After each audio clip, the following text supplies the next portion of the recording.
Je m'appelle Orama Nigou, je suis artiste designer du patrimoine polynésien et en ce moment je travaille notamment avec le matériau plume.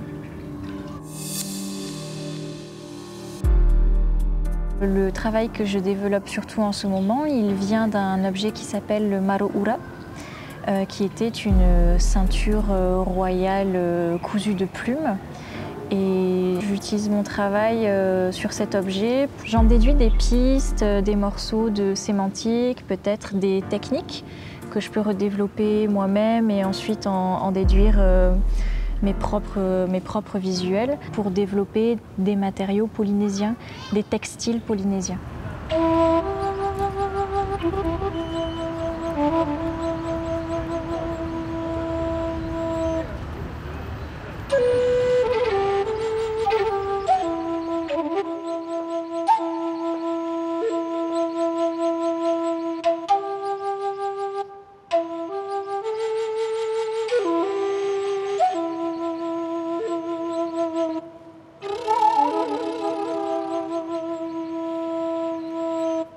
Les Maro Ura étaient ces très grandes ceintures de plumes à plusieurs mètres de long que portaient les très grands chefs aux îles de la Société jusqu'à la fin du XVIIIe siècle, début du XIXe siècle.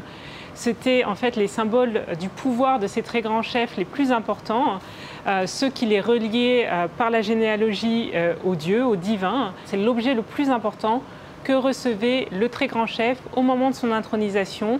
Et nous avons un faisceau de preuves concordantes qui nous laisse penser que c'est le seul fragment connu au monde d'un Maro Ura. C'est un objet absolument important pour la culture polynésienne passée et contemporaine. Et quand Orama m'a contactée pour la première fois à l'automne 2020, elle devait voir en atelier de conservation-restauration le fragment du Maro Ura. Là où vraiment on a connecté avec Orama, c'est en fait après cette visite, puisqu'elle m'a envoyé les images de croquis qu'elle avait fait de l'objet, des croquis absolument formidables que nous avons intégrés dans le grand panneau enquête qui ouvrait l'exposition, où on expliquait la matérialité de l'objet. Et ce qui est extraordinaire, en fait, c'est que nous avions depuis le début cette problématique qui était de rendre explicite cet objet. Et donc quand Orama m'envoie ces croquis qu'elle a réalisés sur un coin de table pendant sa consultation, j'ai été émerveillée par le côté intelligible, en fait, notamment des techniques d'attachement des plumes et par sa compréhension de l'objet. Elle a compris les techniques d'attachement et en plus elle a été capable de les rendre en images absolument merveilleusement.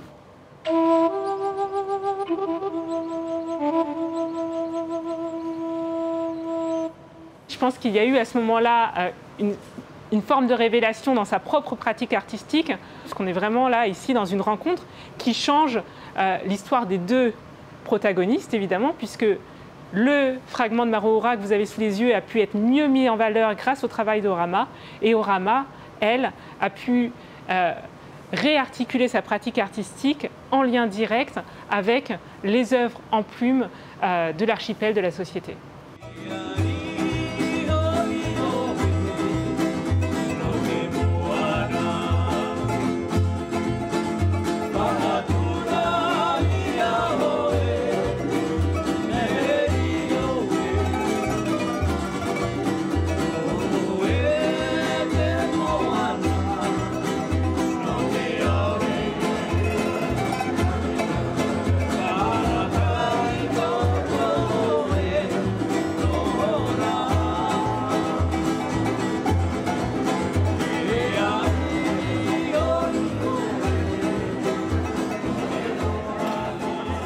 Vous exposez ou vous visitez? J'expose ici, oui. Et qu'est-ce que vous exposez? Moi, c'est tous les travaux qui comportent de la plume.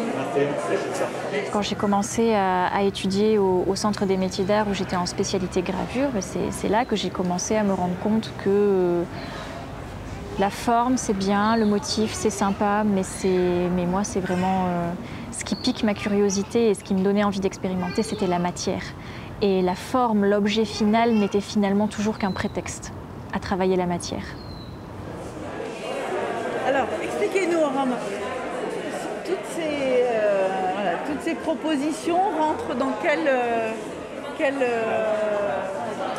Quel est l'objectif? Alors, ce sont des expérimentations Ah oui, il y a une organisation particulière? Pour la plupart, ce sont des expérimentations. Celle qu'on avait envie de mettre en avant ce soir, c'est le plastron qu'il y a là-bas, Oui, il y a votre plastron, parce que c'est la nouvelle pièce. Et c'est une réinterprétation des plastrons de guerre, en fait, des plastrons de chef. Alors, en quoi c'est une réinterprétation? Pour commencer, le fait que la pièce aille vraiment sur tout le torse. Dans l'utilisation des techniques aussi. Pour les pièces triangulaires, ici, normalement, on utilise des dents. Et normalement, ça, c'était des poils de chien. Je ne connaissais pas du tout Arama, donc bien sûr, il y a la dimension artistique, mais je pense que c'est aussi très important que ces œuvres soient des œuvres vivantes, qui ne soient pas seulement d'ordre artistique et accrochées au mur. Je pense qu'il faut aussi que ça soit mis en scène, parce que c'est spectaculaire et que ça sera très beau aussi, alors que ce soit dans un défilé de mode ou que sais-je, hein, c'est à elle d'inventer le récit, mais elle a toutes les... Tout est là pour que ce soit possible. C'est une élève studieuse, c'est quelqu'un qui prend à cœur le travail qu'elle commence et elle arrive toujours à le finir. Donc ça a été un plaisir de l'accueillir en tant qu'élève au Centre des métiers d'art et de l'avoir dans les ateliers à acquérir les techniques, les savoirs, les savoir-faire. Et ensuite, elle est partie sereinement préparer une formation post-baccalauréat en ayant été diplômée dans une école supérieure, en revenant avec cette expérience sur le Maro-Ura. C'est maintenant qu'elle va apporter quelque chose. Elle participe avec nous à repenser complètement le Centre des métiers d'art et l'installation d'un DNMAD polynésien au Centre des métiers d'art. Elle est déjà un designer en marche, quoi.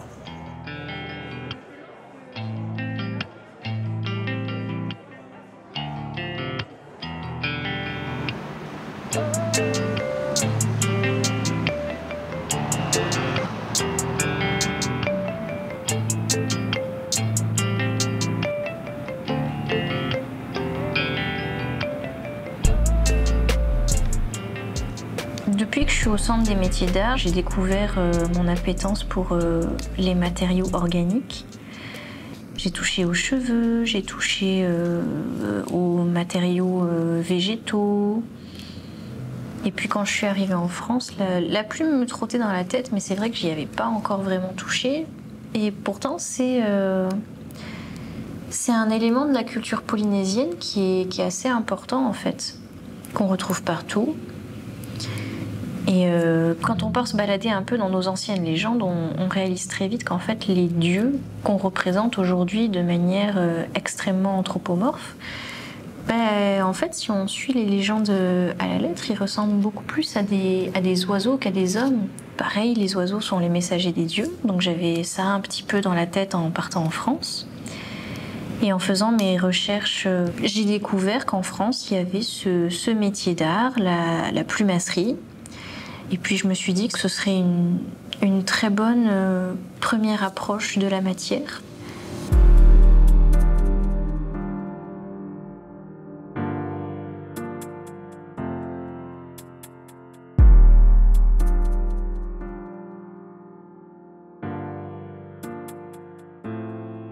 Pour l'instant, en Polynésie française, dans la pratique contemporaine, en tout cas, la plume ne correspond plus à aucun métier d'art. Elle est toujours très utilisée, notamment dans le costume de danse et le costume de cérémonie. Mais il n'y a pas une pratique artisanale et un développement des techniques qui correspond à cette manière, plus aujourd'hui.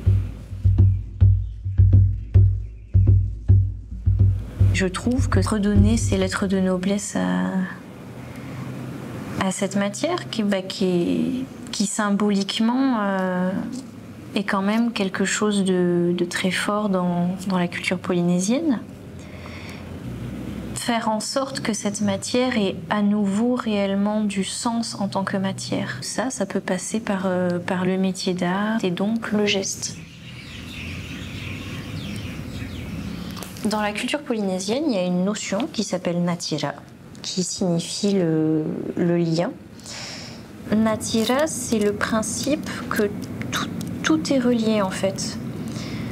Natira peut s'exprimer autant de manière matérielle qu'immatérielle, donc dans une tresse, dans les mots, dans les chants et notamment dans le geste. Tout est intrinsèquement lié, c'est naturel de penser les choses comme ça, qu'elles existent sur plusieurs plans à la fois, que ce soit matériel ou immatériel, et que tout soit relié. C'est une des grandes forces de la culture polynésienne d'ailleurs, ça.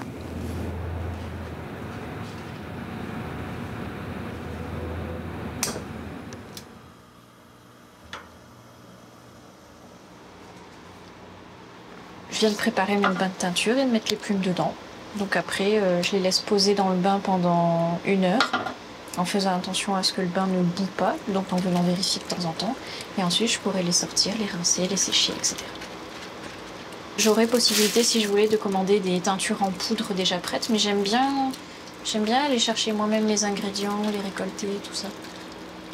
L'intérêt de mon travail, c'est de faire parler les matières et les matériaux d'ici, et la teinture, ça en fait partie. Le rea était une plante qui était utilisée en teinture à l'époque des ancêtres. Donc je la réinvestis aujourd'hui. Le but de ma démarche, c'est de se rapprocher au maximum d'un produit 100% local. Alors évidemment, les plumes, les tissus, tout ça, c'est beaucoup de matières qui ne sont pas du tout produites localement, mais tous les aspects de mon travail que je peux tourner vers de la production et des matériaux locaux, je le fais. Donc à terme, ça serait génial que je puisse le faire aussi pour tout ce qui est plumes, tissus, ce genre de choses.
Les grottes de Mara, c'est pas un endroit où je viens si souvent que ça en fait. Mais oui, quand j'y viens, c'est un endroit où j'aime observer. C'est un lieu de contemplation et c'est un endroit où j'aime bien être.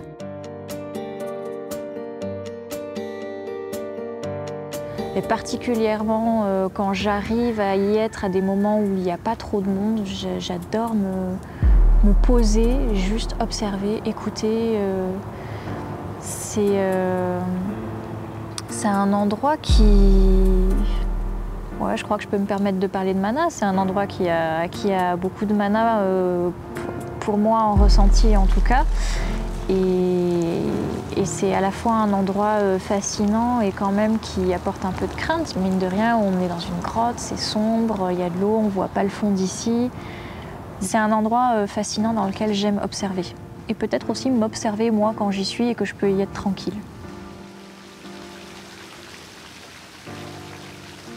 Le mana, c'est une force immatérielle qui existe dans toute chose, aussi bien les êtres vivants que ce qu'on peut considérer comme des choses inanimées.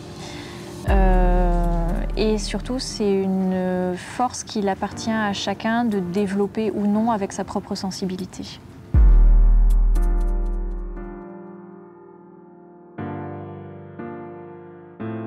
Quand je viens ici, en général, je pense que je peux dire que je peux avoir des sensations, justement, sur les matières que je peux voir ou ce genre de choses. Mais non, en général, ce genre de moments et ce genre de balades, c'est des moments où j'arrive à me vider la tête. Et probablement que ça charge les idées, mais je les conscientise que plus tard.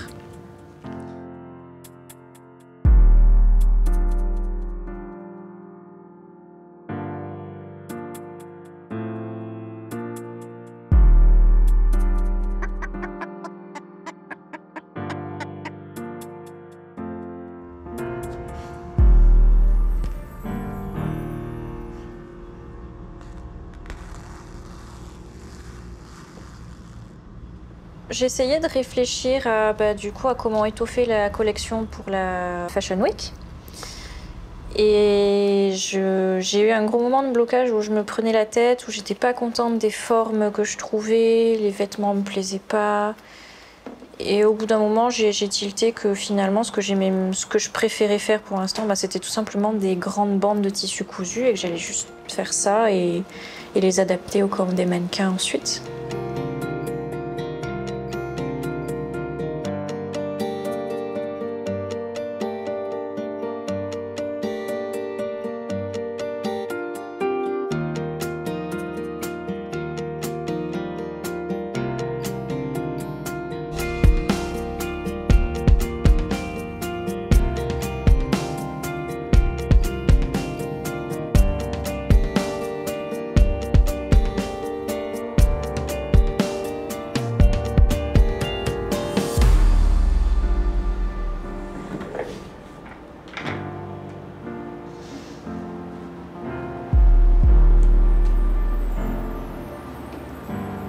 Niveau mouvement, je suis plutôt contente de ce que ça rend aussi.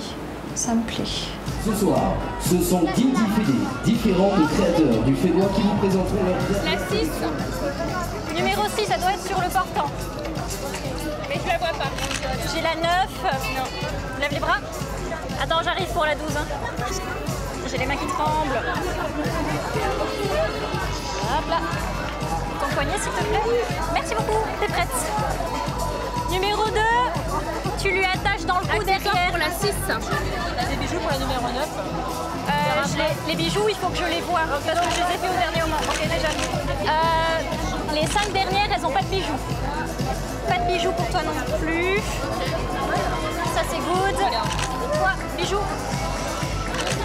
Qu'est-ce que tu as dans le dos? T'as ça? Ouais, j'aimerais bien que tu mettes ces boucles d'oreilles.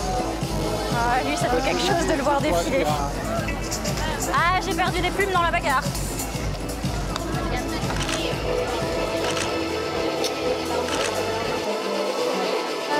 La toute dernière avec la grande chemise.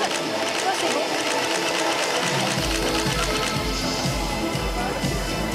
Vérification de dernière minute. Fais voir. Tu peux tourner.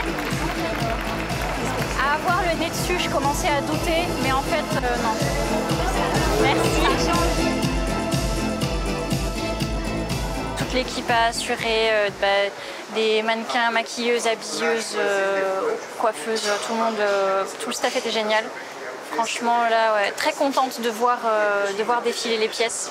Ça fait quelque chose. Le travail d'Orama, personnellement, je le trouve vraiment excellent parce qu'il est en recherche et c'est approfondi. Elle a voulu, par exemple, habiller les mannequins toute seule parce qu'elle savait comment accrocher, elle savait qu'est-ce qu'il fallait mettre en évidence devant, derrière. Donc, personnellement, je trouve que c'est vraiment un très bon travail. Après, la grande question pour moi, est-ce que ça va être quelque chose de commercial ici en Polynésie? Elle, je l'aurais vue dans une maison comme Le Sage, une maison de haute couture, une maison vraiment de couture à l'extérieur. Je n'ai pas envie que vraiment elle tombe dans le truc de tout le monde et faire la petite couturière à la maison.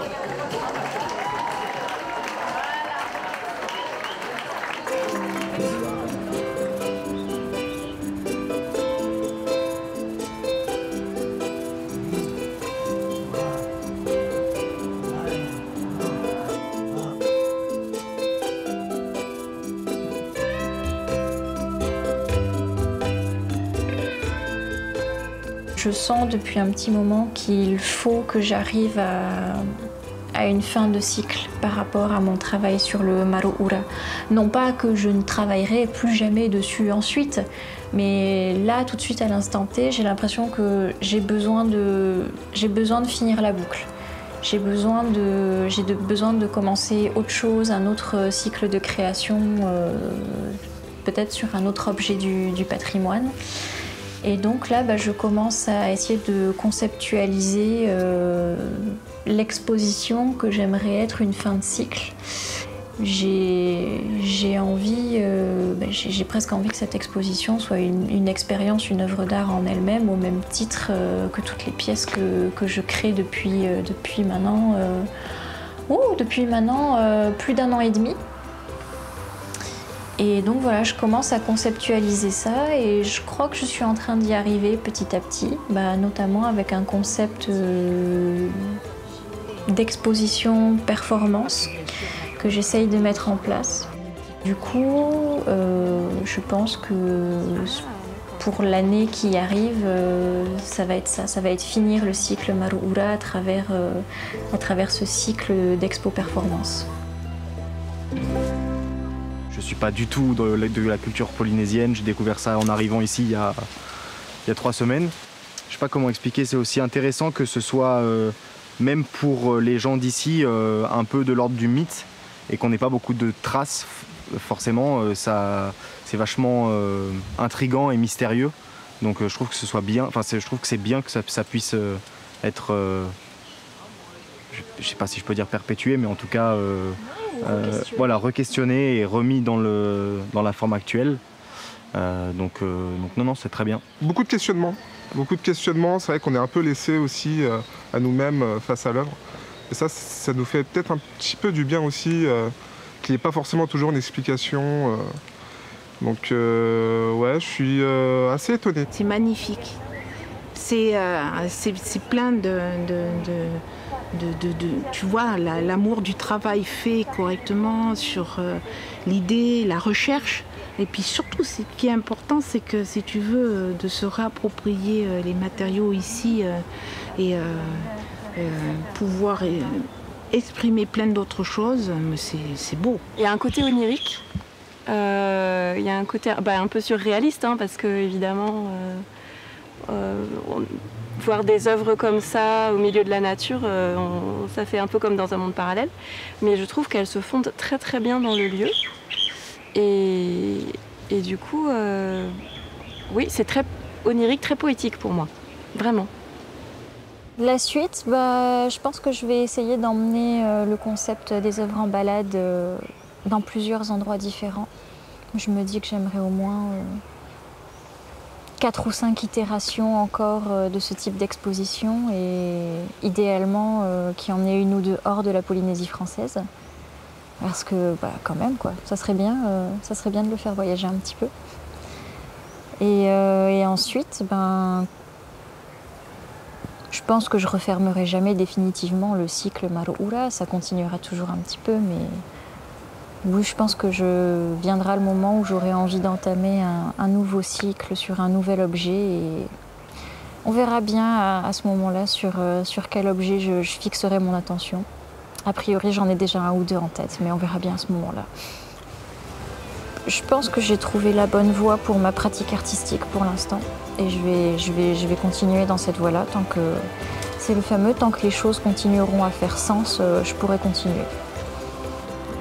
J'aimerais pouvoir participer à la création d'une filière textile qui démocratise le textile polynésien. Et donc jusqu'à la fibre.